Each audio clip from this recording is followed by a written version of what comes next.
A child knocked on my door at 2 a.m. saying, "My mommy won't wake up." When I looked at his hands, I saw the blood. The pounding on my door pulled me from sleep so violently I knocked my water glass off the nightstand. It shattered on the hardwood floor of my bedroom, and through the ringing in my ears I heard it again. Desperate, frantic knocking. I grabbed my phone. 2:17 a.m.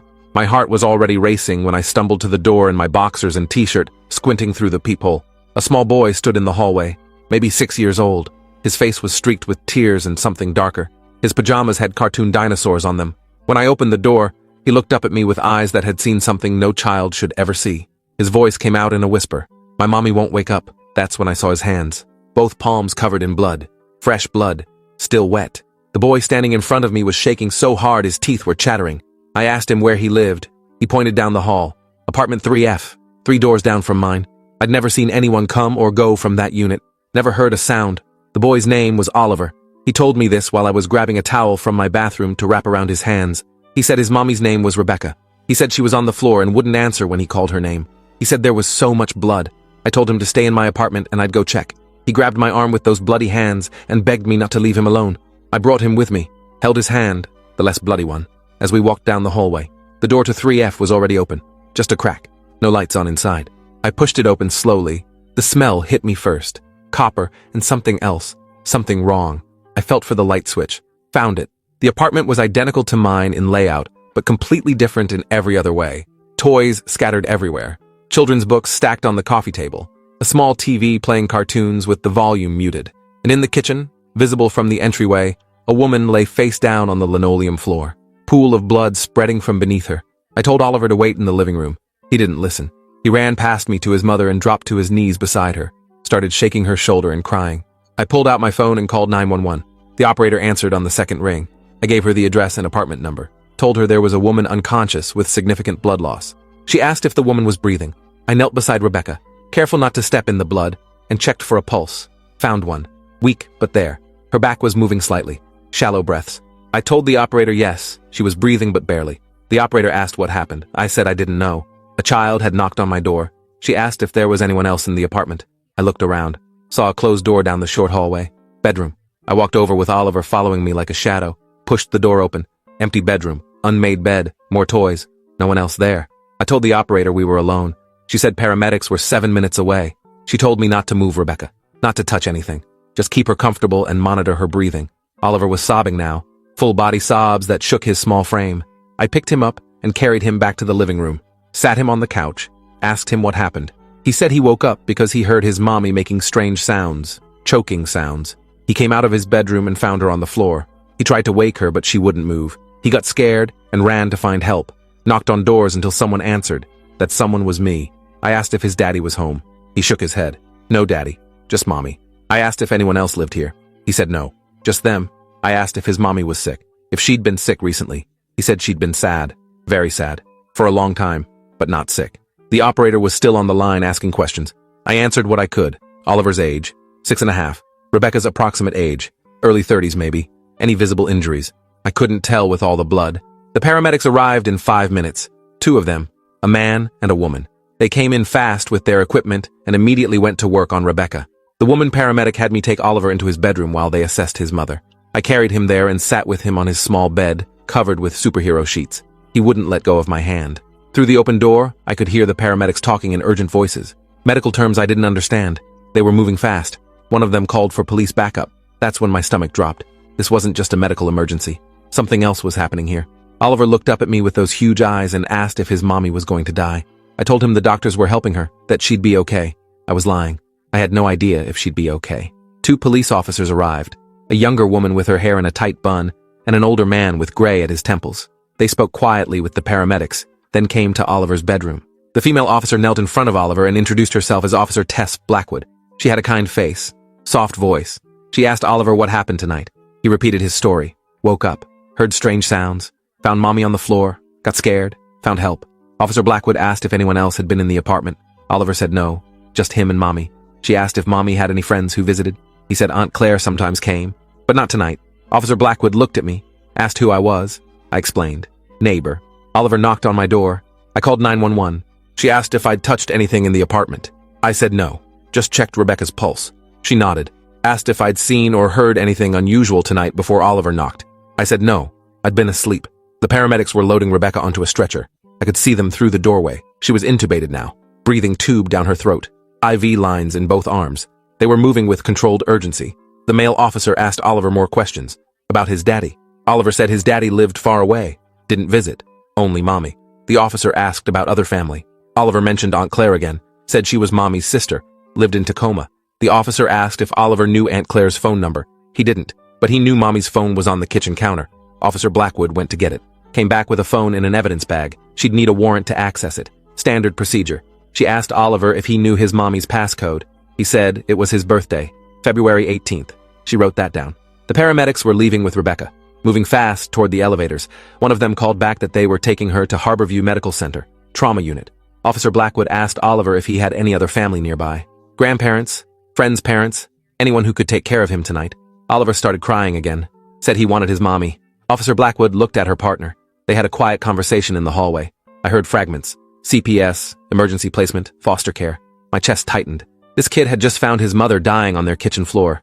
Now he was going to be shipped off to some stranger's house in the middle of the night. I spoke up before thinking it through. Told them I could keep Oliver for tonight, just until they found his family. Both officers looked at me like I'd suggested something insane. Officer Blackwood asked if I had any prior relationship with the family. I said no, just neighbors. She said that wasn't how it worked. They needed to follow protocol. But her partner pulled her aside. More quiet conversation. They were looking at Oliver, who was still clinging to my hand, looking at the alternative of dragging a traumatized 6-year-old to a CPS facility at 3 a.m. Officer Blackwood came back, said they'd need to run a background check on me. Full criminal history. I gave them my information. Adrian Cole, social security number, driver's license. They called it in, waited. The background check came back clean. No arrests, no warrants, no red flags. Officer Blackwood made a decision. She said I could keep Oliver for the rest of the night. They'd contact CPS in the morning. But I needed to bring Oliver to the station by 9 a.m., and I couldn't leave the city, and they'd need my full statement about everything I'd seen tonight. I agreed. Signed some papers. The officers took photos of Oliver's hands. The blood was drying now, brown and flaky. They swabbed under his fingernails, collected his pajamas as evidence, gave me a paper bag with his clothes inside, said CPS would need them. They were treating this like a crime scene, which meant they thought someone had hurt Rebecca, on purpose. After the officers left, I cleaned Oliver's hands in my bathroom sink. The water ran pink, then clear. His small hands were shaking under the warm water. I found him clean clothes from my dresser, a t-shirt that hung to his knees, sweatpants with the drawstring pulled tight. He looked tiny in my clothes. I made him hot chocolate from a packet I found in my kitchen. He held the mug with both hands and stared at nothing. I asked if he wanted to sleep. He said he couldn't. Every time he closed his eyes, he saw his mommy on the floor. I turned on my TV, found a cartoon channel. We sat on my couch together. Oliver eventually leaned against me and fell asleep around 4 a.m. I stayed awake, watched the sky lighten through my window, thought about Rebecca lying in a hospital bed somewhere, thought about what had happened in that apartment, the blood, the way she'd been positioned, face down, like she'd collapsed while standing at the kitchen counter. At 6 a.m., I called Harborview, asked about Rebecca's condition. They wouldn't tell me anything, patient privacy laws, I wasn't family. I asked if I could at least know if she was alive. The nurse said she couldn't confirm or deny the presence of any patient. I hung up frustrated. Oliver woke up around 7 a.m., looked confused about where he was, then remembered, started crying again. I made him breakfast, scrambled eggs, toast. He picked at it, barely ate. I tried to think of what to say to a traumatized 6-year-old. Came up empty. Around 8 a.m. my phone rang, unknown number. I answered. It was a woman who introduced herself as Diana Shepard from Child Protective Services. She'd been contacted by the Seattle PD about Oliver. She needed to speak with both of us. Could I bring him to the CPS office downtown instead of the police station? I said yes. She gave me the address, told me to be there by 10 a.m. I got Oliver dressed in his own clothes from the evidence bag. The pajamas were gone, but there was a day outfit underneath. Jeans, a striped shirt, sneakers. We took an Uber to the CPS office, a gray building that looked like every other government building. Fluorescent lights, linoleum floors, plastic chairs in the waiting room. Diana Shepard met us there. She was younger than I expected, maybe late 20s, wore glasses and had her dark hair in a professional bun. She took us to a small interview room, asked Oliver questions, the same questions everyone else had asked. What happened last night? Who was home? Any other family? Oliver answered robotically, like he'd memorized the responses. Diana asked about school. Oliver said he went to Madison Elementary, 2nd grade, Mrs. Frost's class. Diana wrote everything down. Then she asked me questions. How I knew the family. I explained again. Neighbors. Never met before last night. She asked why I'd offered to keep Oliver overnight. I said because he was terrified and needed stability. She said that was kind, but also outside protocol. Diana explained what would happen next. Oliver would be placed in emergency foster care while CPS investigated the situation. They'd try to locate his father, find other relatives, determine if Rebecca would recover and what her condition was. They'd need to assess whether Oliver was safe to return home, whether there had been any abuse or neglect, whether Rebecca's injuries were self-inflicted or caused by someone else. The police were investigating, treating it as a potential crime scene. Diana said this process could take days or weeks depending on what they found. Oliver started crying when he heard foster care, said he wanted to stay with me. Diana looked uncomfortable, said that wasn't possible. I wasn't a licensed foster parent, didn't have clearance. Oliver grabbed my hand and wouldn't let go. Diana tried to gently separate us. Oliver screamed, full panic attack, hyperventilating. I knelt down and told him it would be okay, that these people would take care of him, that his mommy would get better and they'd be together again soon. More lies. I had no idea if any of that was true. Diana called in another social worker, a man named Gerald who looked like he'd been doing this job too long. He had a gentle way with Oliver, convinced him to let go of my hand, promised Oliver he'd be staying with a nice family who had other kids, that he could bring his favorite toys, that they'd visit his mommy in the hospital soon. Oliver finally relented, walked away with Gerald, looked back at me once before disappearing down the hallway. I felt like I'd just abandoned him. Diana said I could go, but she'd be in touch if they needed anything else. She thanked me for helping Oliver, said not everyone would have gotten involved. I left the building feeling hollowed out, got an Uber back to my apartment, stood in the hallway outside 3F. Yellow police tape across the door. Crime scene. Do not enter. I went back to my apartment, showered, changed clothes, called in sick to work. Couldn't focus on anything except Oliver's face when he'd looked back at me. Around noon, my phone rang. Officer Blackwood. She had questions. Could I come to the station for a formal interview? I said yes. Took another Uber, third one today. I was racking up charges. The police station was busy. Phones ringing, people in handcuffs, chaos. Officer Blackwood met me in the lobby, took me to an interview room. This one had a camera in the corner, recording. She said this was standard procedure. I wasn't a suspect, just a witness. She needed my statement on record. I walked through everything again, the timeline, what I'd seen, what Oliver had said. She asked if I'd noticed anything unusual about Rebecca. Any signs of trauma before the blood? I said she was face down. I couldn't see her face or front of her body. Officer Blackwood said that was probably for the best. I asked what that meant.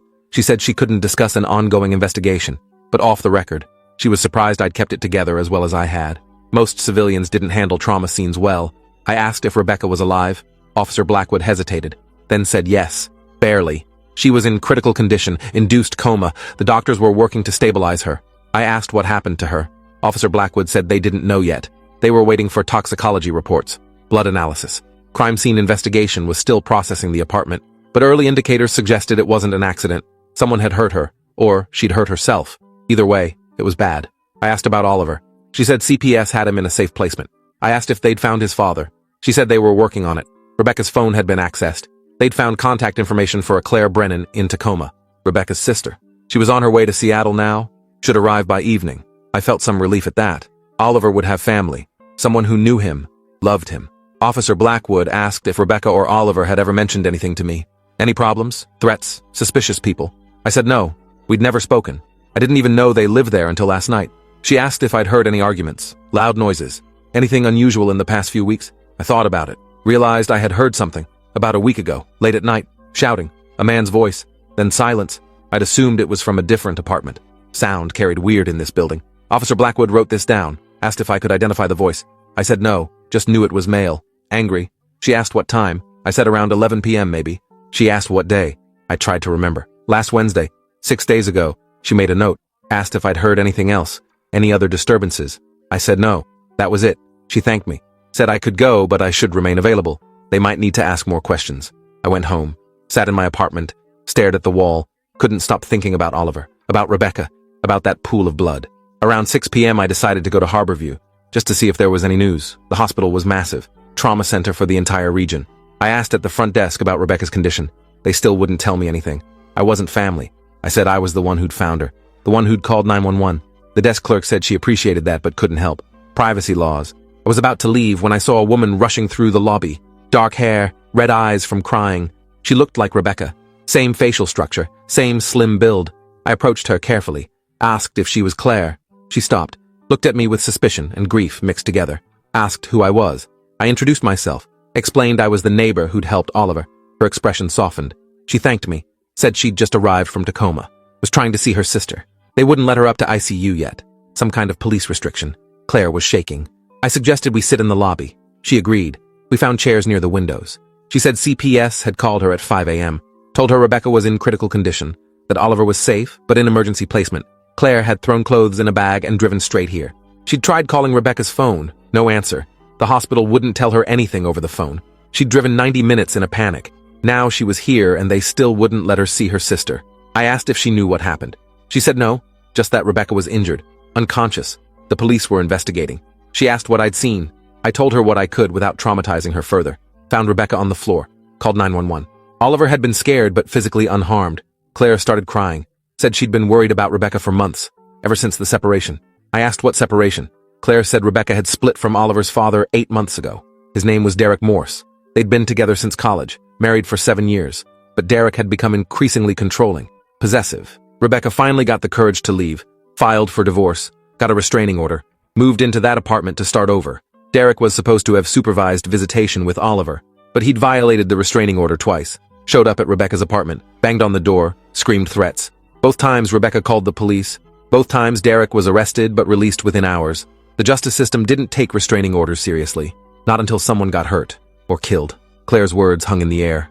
I asked if Derek knew where Rebecca lived now. Claire said yes. He'd found her somehow, despite her changing her phone number, despite being careful. He always found her. That's what men like Derek did. They hunted. Claire asked if I'd told police about Derek. I said I hadn't known to mention him.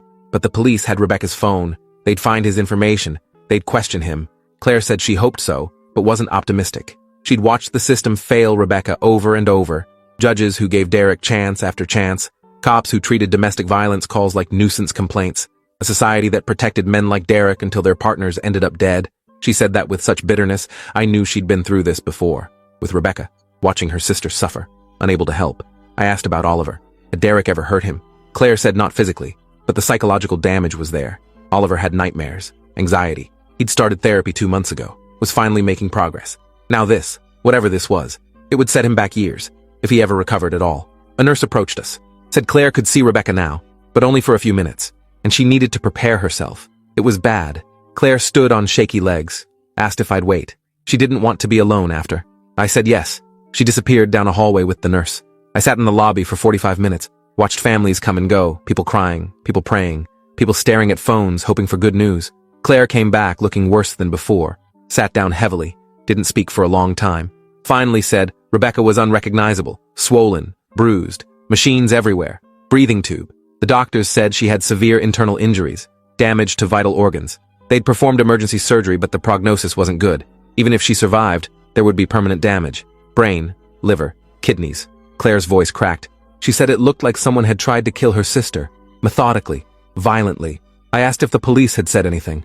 Claire said a detective had been waiting outside Rebecca's room, had asked her questions about Derek, about their relationship, about the restraining order. Claire had told them everything. We sat there together, two strangers bonded by tragedy. Around 8 p.m., Claire said she needed to go see Oliver. CPS had arranged a visit at the foster home. She asked if I wanted to come. I said yes immediately. We took her car, a beat-up sedan that smelled like coffee and stress. The foster home was in Ballard, a nice neighborhood. The house was small but well-maintained. Toys in the yard. A kind-looking woman in her 50s answered the door, introduced herself as Patricia, the foster mother. She led us to the living room where Oliver sat on a couch with 2 other kids. A girl about 10 and a boy maybe 8. Oliver saw Claire and ran to her, threw his arms around her waist, started sobbing. Claire held him and cried too. Patricia ushered the other kids out, gave us privacy. Oliver asked where his mommy was.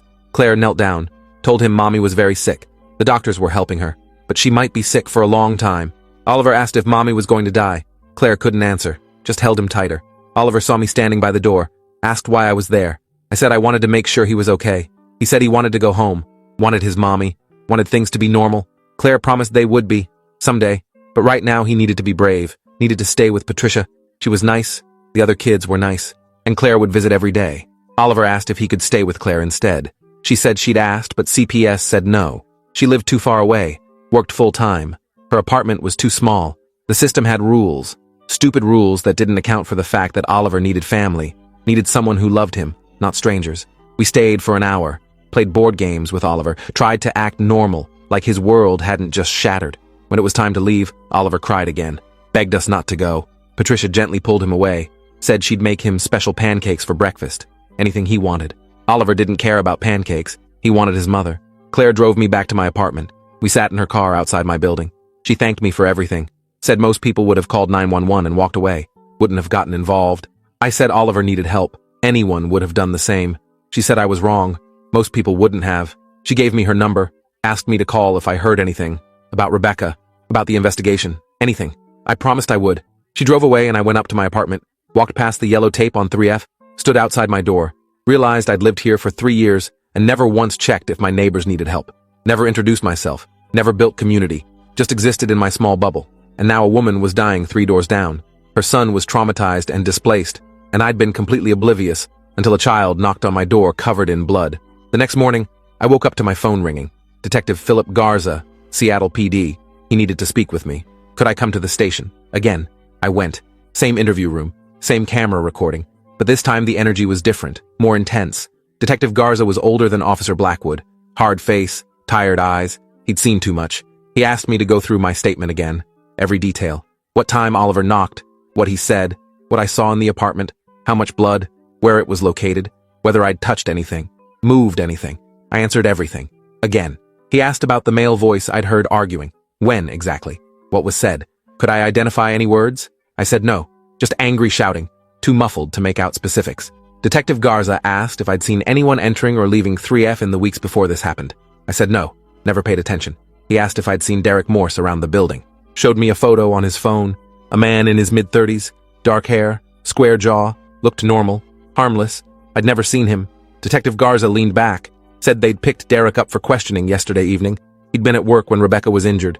Had a solid alibi. Security footage at his workplace showed him there from 10 p.m. to 6 a.m.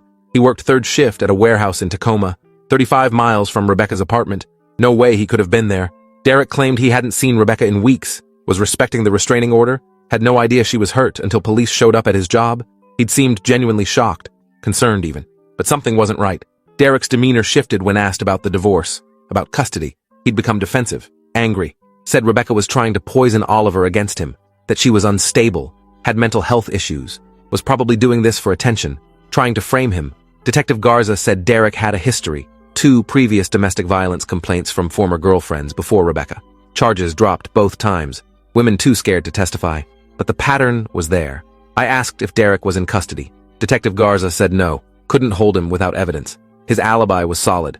Unless forensics found something connecting him to the scene, they had to let him go. He'd been released this morning, was already back in Tacoma. Free. I felt anger rising. Asked how that was possible. Rebecca was barely alive, Oliver was traumatized, and Derek was just walking free. Detective Garza said that's how the system worked. Innocent until proven guilty, even when everyone knew better. He said the crime scene unit had found something interesting, though. Couldn't tell me details. But there were elements that didn't add up. Rebecca's injuries suggested a sustained attack, but there were no signs of forced entry, no defensive wounds on her hands, no evidence of a struggle. It was like she'd just stood there and let someone hurt her, or hurt herself. But the injury pattern didn't match self-infliction either. It was a puzzle. And they were missing pieces. Detective Garza asked if I'd be willing to testify if this went to trial. I said yes. Absolutely. He said good. Because something was very wrong with this case. And they needed all the help they could get. I left the station feeling frustrated, got an Uber home. My phone rang on the way. Claire. She'd just gotten a call from the hospital. Rebecca had taken a turn for the worse. Multiple organ failure. They were doing everything they could, but it wasn't looking good. Claire was heading back to Harborview now. Asked if I could meet her. I redirected the Uber. Met Claire in the same lobby where we'd sat yesterday. She looked destroyed. Said the doctors had given Rebecca 48 hours. Maybe less. They'd asked about organ donation. About advance directives. Rebecca had never discussed what she'd want. Never imagined she'd be in this position at 32 years old. Claire had to make impossible decisions. I asked about Oliver. Did he know? Claire said no. How do you tell a 6-year-old his mother is dying? We sat in the hospital chapel. Empty, except for us. Claire talked. Said Rebecca had been the strong one growing up. Always confident, independent, had big dreams, became a nurse, loved helping people, met Derek in college. He'd seemed perfect at first. Charming, attentive. But after they got married, things changed. He became jealous, controlling, wouldn't let her see friends, monitored her phone, accused her of cheating constantly. Rebecca kept it hidden for years, ashamed, thinking she could fix him, thinking it was her fault. When Oliver was born, Derek got worse. Saw Oliver as competition for Rebecca's attention. Would fly into rages over nothing. Break things. Punch walls. Never hit Rebecca or Oliver directly. But the threat was always there, hanging in the air. Rebecca finally left after Derek pushed her down the stairs. She'd been pregnant, miscarried. That was the breaking point. She filed for divorce, got the restraining order, tried to build a new life, and now this. Claire said she blamed herself, should have helped Rebecca leave sooner, should have reported Derek, should have done something. I told her this wasn't her fault, this was on Derek, and on a system that failed to protect Rebecca. Claire said the system was designed to fail women, to give men infinite chances, to prioritize fathers' rights over mothers' safety, to treat domestic violence like a private family matter instead of the crime it was. She said Rebecca had done everything right, documented everything, called police, got a restraining order, left, built a new life, and still ended up here, dying at 32, leaving behind a 6-year-old son. Claire's phone rang. The hospital. She answered. Her face went white. She stood up. Said they needed to come now. Rebecca was crashing. We ran through the hallways, made it to ICU. A team of doctors was surrounding Rebecca's bed. Code blue, alarms blaring. They were doing chest compressions, pumping medication, shocking her heart, trying to bring her back. Claire and I stood outside the room watching through glass, helpless. After 20 minutes, the doctors stopped. One of them walked out, pulled off his mask, said he was sorry. Rebecca was gone. Claire collapsed. I caught her, held her up. She was screaming. No, no, no. Nurses came, tried to comfort her, lead her to a private room. I followed, sat with her while she called family, her mother, Rebecca's friends, everyone who needed to know. Each call was agony, repeating the news, hearing people break down. Claire eventually asked about Oliver. How would they tell him? The hospital social worker said CPS would handle it. They had counselors trained for this. But Claire insisted on being there. He needed family, needed to hear it from someone who loved him. The social worker agreed to arrange it for tomorrow morning at the foster home. Claire needed tonight to process, to figure out what to say, how to tell a 6-year-old that his mother was never coming home. I stayed with Claire at the hospital until midnight, helped with paperwork, arrangements, the practical, horrible details that come with death. When we finally left, I drove her to a hotel near the hospital. She couldn't drive herself, couldn't be alone. I got her checked in, made sure she had food, my number, said I'd come with her tomorrow to tell Oliver. She didn't argue, just nodded. I went home, lay in bed, stared at the ceiling, thought about Rebecca, about Oliver, about Derek walking free, about justice that would never come. I called Detective Garza, left a voicemail, asked what happened now that Rebecca was dead. Was this murder? Would Derek be charged? I needed to know this wouldn't be swept away. Another statistic, another woman dead at the hands of someone who claimed to love her. Detective Garza called back at 7 a.m., said Rebecca's death changed everything. This was now a homicide investigation. Medical examiner was performing an autopsy. Toxicology was rushed. They'd know more in 48 hours. He said Derek had an alibi, but that didn't mean he wasn't involved. Could have hired someone. Could have orchestrated it remotely. They were looking into his finances, phone records, known associates, building a case. But he needed me to understand. This would take time, months maybe. And even then, conviction wasn't guaranteed, especially with Derek's alibi. I asked about Oliver. What happened to him now? Detective Garza said CPS would determine placement, probably with Claire since she was next of kin, unless Derek fought for custody, which he might, out of spite, out of control. The system would have to consider his rights as the father, even if everyone suspected he'd killed Oliver's mother. I picked up Claire at 9 a.m. We drove to the foster home in Ballard. Patricia met us at the door. Her expression said she already knew. CPS had informed her. Oliver was in the living room, playing with toy cars, innocent, unaware. Claire sat beside him. I stood in the doorway. She started gently. Said Mommy had been very, very sick. The doctors tried very hard to help her, but sometimes, even doctors can't fix everything. Sometimes people are too sick to get better. Oliver looked confused, asked when he could see Mommy. Claire took his small hands, said Oliver wouldn't be able to see Mommy anymore. Mommy had died. She was gone. Heaven now, with the angels. Oliver stared at her, processed, then started shaking his head. No, Mommy's not dead. She's at the hospital, getting better. Claire tried to hug him. He pushed her away, screamed that she was lying, that Mommy was fine, that he wanted to see her, that everyone was lying. Patricia tried to help. Oliver threw a toy car at the wall. It shattered. He ran to his temporary bedroom, slammed the door. We heard him sobbing through the walls. Claire started to follow. Patricia stopped her, said Oliver needed space. This was normal grief, denial, anger. He'd cycle through it all. They needed to let him process, give him time. Claire was crying, said this was wrong. Oliver shouldn't be here, with strangers. He should be with family. Patricia said she agreed, but there were procedures. CPS would evaluate Claire as a potential guardian, but it could take weeks. Forms, background checks, home visits, and Derek would be notified, would have the right to contest, to fight for custody, Claire said, over her dead body. Derek wasn't getting Oliver, not after what he did. Patricia said carefully that Derek hadn't been charged with anything, was presumed innocent. The court would have to consider his parental rights, unless evidence proved otherwise. We stayed at the foster home for hours. Oliver eventually came out, didn't speak, just sat on the couch, stared at nothing. Claire tried talking to him. He wouldn't respond, wouldn't look at her, shut down completely. Patricia said this was trauma response. Dissociation, normal under the circumstances. He'd need intensive therapy, support, time. Claire asked if she could take Oliver for the day, just to get him out of the house. Patricia said no, not without CPS approval. Claire argued. Patricia stood firm. Rules existed for a reason, even painful rules. We left around 4 p.m. Claire was furious, said this was kidnapping. They were holding Oliver hostage. I tried to calm her down, reminded her that Patricia was just doing her job, following protocol. The real enemy was the system. And Derek. Claire said she was going to fight, hire a lawyer, get emergency custody, do whatever it took. I said I'd help however I could. She dropped me off at my apartment, drove away to start making calls. The next few days were a blur. I went back to work, couldn't focus, kept checking my phone for updates. Claire texted constantly. She'd hired a family lawyer, was filing for emergency guardianship, had submitted to background checks, was preparing her home for Oliver. Detective Garza called on day 4, said the autopsy results were in. Rebecca had been poisoned, massive dose of insulin, enough to send her into hypoglycemic shock, cause organ failure, death. The insulin had been injected, not ingested. Someone had deliberately administered it. Rebecca wasn't diabetic, had no medical need for insulin. Someone had injected her with intent to kill, but there was something else. The injection site was on Rebecca's inner thigh. Hard to reach yourself, not impossible, but unlikely. And there were no other injection marks. No evidence of previous attempts.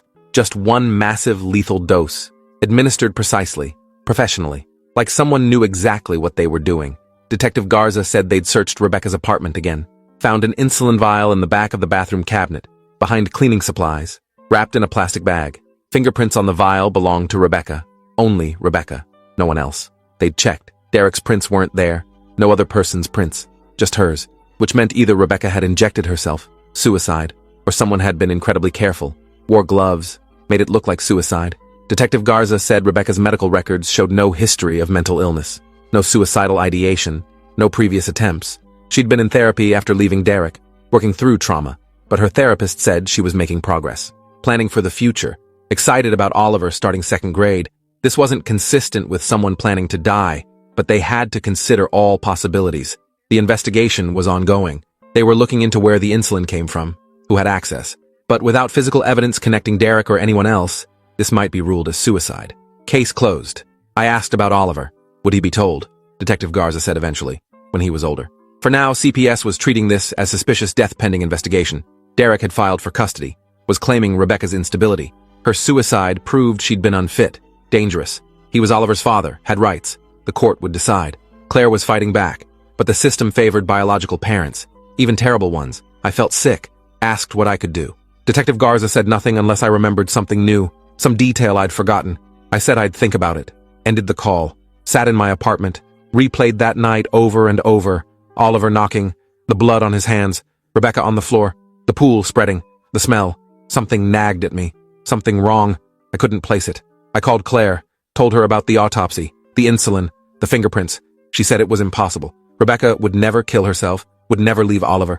Someone did this, someone smart, someone careful, someone who knew exactly how to make murder look like suicide, someone like Derek. Claire said Derek was a pharmaceutical sales rep, had been for years, had access to medical supplies, insulin, syringes, new dosages, knew how to inject, knew how to kill, but he had an alibi, was at work, miles away. Claire said he must have hired someone, paid someone. There was no other explanation. I asked if she'd told this to the police. She said yes, they were investigating, but without proof, it was speculation. Derek's finances showed no unusual transactions, no payments to suspicious individuals. His phone records were clean. If he'd hired someone, he'd been careful, covered his tracks, left no trail. Claire said her lawyer was filing emergency motions, requesting supervised visitation only for Derek, citing the restraining order history, the suspicious death, but the judge would probably allow some contact. Derek was the father, had rights. Claire's voice broke.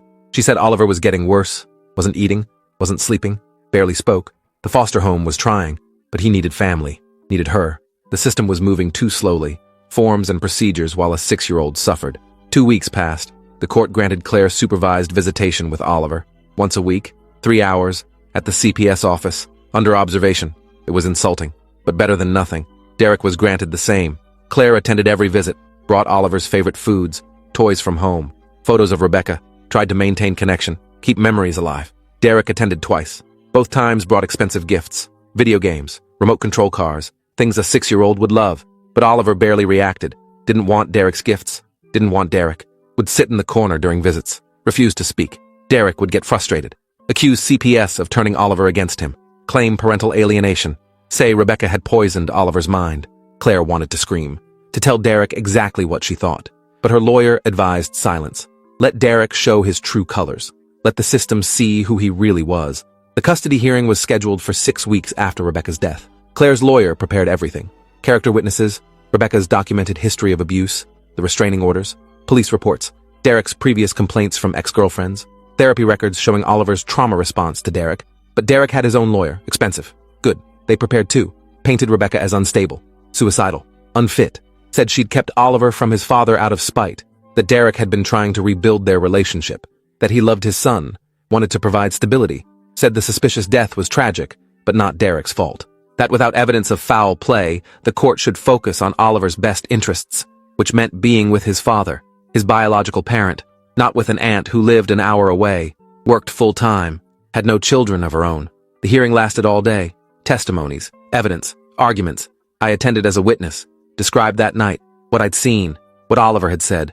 Derek's lawyer asked if I'd seen Derek at the scene. I said no. Asked if I had any evidence Derek was involved. I said no, just suspicions. Suspicions weren't facts. The judge listened to everything, asked questions, reviewed documents. At the end of the day, she said she needed time to deliberate, would issue a ruling within a week. Claire left the courthouse devastated, said she could feel it going the wrong way. The judge was leaning toward Derek, toward biological rights, toward keeping father and son together. Despite everything, despite common sense, despite the dead mother whose killer was still free, I tried to reassure her. Said we didn't know what the judge would decide, had to wait. Hope. Claire said hope had died with Rebecca. Now there was only fear. Fear for Oliver. Fear of what Derek would do once he had full custody. No supervision, no oversight. Just a traumatized child and the man who'd probably murdered his mother. The judge's ruling came 6 days later. Joint custody. Claire would have Oliver during the school year. Derek would have summers and alternating holidays. Supervised visitation for Derek for 6 months, then reassess. It was a compromise. Solomon splitting the baby. Neither side happy, but the court's decision was final, unless new evidence emerged, unless something changed. Claire called me crying, said at least Oliver would be with her most of the time, away from Derek. But summers terrified her. 3 months alone with Derek. Anything could happen. I asked about the police investigation. Any updates? Claire said Detective Garza had called yesterday. The case was going cold. No new evidence. No witnesses. No confession. They'd interviewed Derek extensively. He'd never slipped. Never revealed anything. Maintained his innocence, his grief, his shock at Rebecca's death. Without proof, they couldn't charge him. Couldn't arrest him. Couldn't stop him from getting custody. The case would remain open, but inactive, unless something broke. Some new lead. Some revelation. But those rarely came. Claire picked up Oliver from foster care 3 days later. Brought him to her apartment in Tacoma. Enrolled him in a new school. Started therapy twice a week. Tried to build a life for him. For both of them. She quit her job to be home more. Found remote work. Did everything she could to help Oliver heal. But the damage was deep. Oliver had nightmares. Panic attacks. Separation anxiety. Refused to sleep alone. Would wake up screaming for his mother. Claire would hold him until he cried himself back to sleep. Then lie awake, wondering how to help a child process this kind of trauma. How to explain that his mother was gone. That the man who'd probably killed her was his father. That the world was unfair and cruel, and justice was a myth we told ourselves to feel safe. 6 months passed. Oliver was doing better. Slowly. His therapist said he was processing. Beginning to accept. Still had a long way to go. But progress was real. Claire called me occasionally. Updated me. Said Derek's supervised visits had ended. Judge granted unsupervised. 2 weekends a month. Claire had to hand Oliver over. Watch Derek drive away with her nephew. Not know if he'd come back. Live with that terror every time. So far, Derek had been model father. Picked up and dropped off on time. Called Oliver between visits. Sent cards. Acted like nothing had ever happened. Like Rebecca had never existed. Like the restraining orders and arrests and suspicious death were all misunderstandings. Claire said Oliver came back from Derek's quiet. Withdrawn. Would take days to open up again. To feel safe. Then it was time to go back. The cycle repeated. Breaking him a little more each time. I went on with my life. Work. Apartment. Routine. But couldn't forget. Would pass 3F in the hallway. New tenant moved in last month. Young couple. No idea what happened there. Probably better that way. I'd think about Rebecca sometimes. About Oliver. About the blood on his hands. About how close he'd come to losing both parents in one night. How he'd still might. Summer was approaching. Derek would have Oliver for 3 months, unsupervised, unmonitored. Claire was terrified.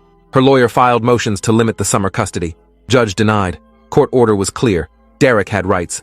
The calendar marched forward. June 1st. Summer custody began. Claire dropped Oliver off at Derek's apartment, cried the whole drive home, called me from her car, said she didn't know if she'd ever see Oliver alive again. I told her Derek wouldn't hurt his own son. She said Derek had probably killed Oliver's mother. Why would Oliver be safe? 2 weeks into summer, Claire stopped hearing from Oliver. Derek wasn't answering calls, wasn't responding to texts, was within his rights to limit contact during his custody time, but Claire was panicking. She drove to Derek's apartment in Tacoma, knocked, no answer, looked through windows, no one home. She called Derek's work. They said he'd taken vacation time, 3 weeks, didn't say where he was going. Claire called police, reported Oliver missing. They said he wasn't missing, was with his father, legal custody. Unless there was evidence of danger, they couldn't intervene. Claire called her lawyer. Lawyer filed emergency motions. Judge wouldn't hear it for a week. Scheduled court time. Couldn't bump other cases. Claire called me sobbing. Said Oliver was gone. Derek had taken him. Disappeared. She'd been right to be afraid. I called Detective Garza. Asked if he could do anything. He said his hands were tied. Derek hadn't broken any laws. Was allowed to travel with his son. Unless Claire had proof of danger, police couldn't act. 3 days later, Claire got a call. Unknown number. She answered. It was Oliver. Crying. Whispering. Said Daddy was acting scary. They were at a cabin somewhere. No other people. Just woods. Derek kept talking about Mommy. About how she'd tried to keep them apart. How she'd deserved what happened. How they'd be together now. Just the two of them. Forever. Oliver said he was scared. Wanted to come home. The line went dead. Claire tried calling back. Number blocked. She called police immediately. Played them the recording. They took it seriously now. Put out alerts. Tracked the phone number. Burner phone. Purchased with cash. No way to trace. But the call had pinged off a cell tower in North Cascades National Park. Remote area, hundreds of cabins. Forest Service started searching. Police helicopters, ground teams, looking for Derek's car, a gray sedan, plates registered to Derek Morse. Claire and I drove up there, joined the search, spent 3 days hiking trails, checking cabins, finding nothing. On day 4, a ranger found Derek's car, abandoned at a trailhead, empty, no sign of Derek or Oliver. K9 units tracked their scent into the forest, deep, miles from any road. They were on foot, running, or hiding. Police called it a manhunt now. Amber Alert issued. Derek's photo everywhere, described as armed and dangerous. Flight risk, possible parental abduction. Media picked it up. National news. The story had everything. Dead mother, suspicious circumstances, custody battle, missing child. Claire did interviews, begged Derek to bring Oliver back, said he'd get help, treatment. Just please don't hurt Oliver. Detective Garza led the investigation. Said they'd found evidence in Derek's apartment, a journal, detailed plans. Derek had been planning this for months, since losing primary custody. Wrote about taking Oliver somewhere they'd never be found, starting over, becoming new people. The journal also contained confessions, about Rebecca, about the insulin, about making it look like suicide. He'd done it, killed her, admitted it in writing, but only to himself. Probably never meant for anyone to read it. But now police had it, had proof, had a murder case, if they found Derek alive. 6 days into the search, a hiker called 911, found a body, adult male, Derek's description, remote area, near a cliff. Police recovered the body, confirmed identity, Derek Morse, dead. Appeared to be a fall, trauma consistent with hitting rocks, but no Oliver. Search intensified. Where was he? Had Derek hurt him before falling? Had Oliver witnessed it? Was he alive out there, scared, alone, or worse? Claire was beside herself, screaming, couldn't breathe. I stayed with her, held her up. Police brought in more teams, searched a 5-mile radius from Derek's body, used thermal imaging, drones, dogs, nothing. Days passed. Hope faded. They were searching for a body now. No child could survive this long in the wilderness. No food, no water, no shelter.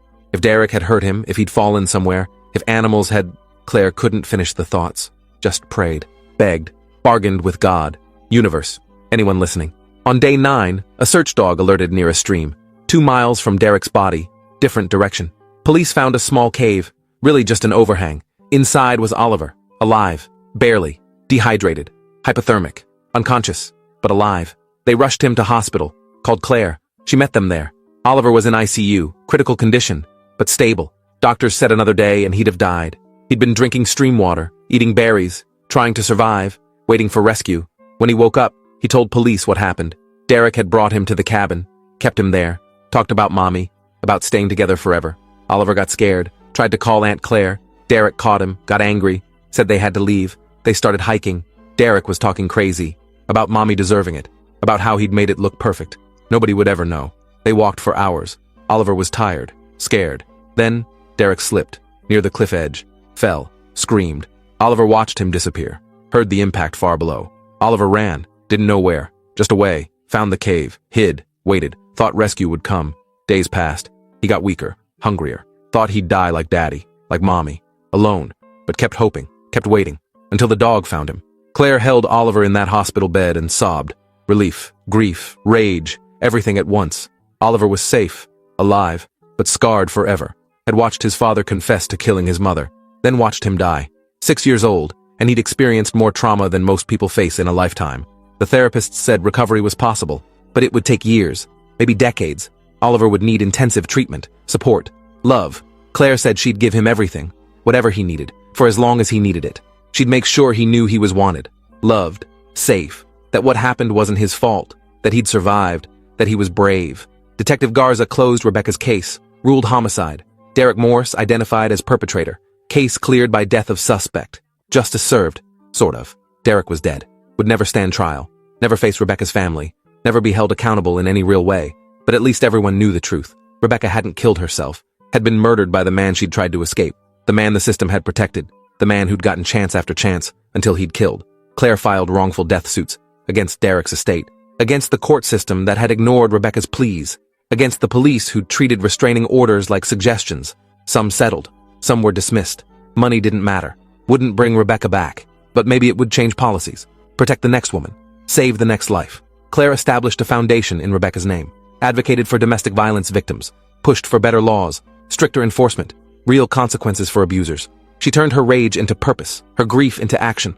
Oliver moved in with Claire permanently, started 3rd grade in Tacoma, went to therapy 3 times a week, made slow, steady progress, had good days and bad days, would still wake up screaming sometimes, would still check locks obsessively, would still flinch at loud noises, but he smiled sometimes too, played with other kids, talked about mommy without crying every time, was learning to live with the weight he'd carry forever. Claire called me occasionally, updated me, said Oliver asked about me sometimes, the neighbor who'd helped him that night, who'd stayed when he was scared.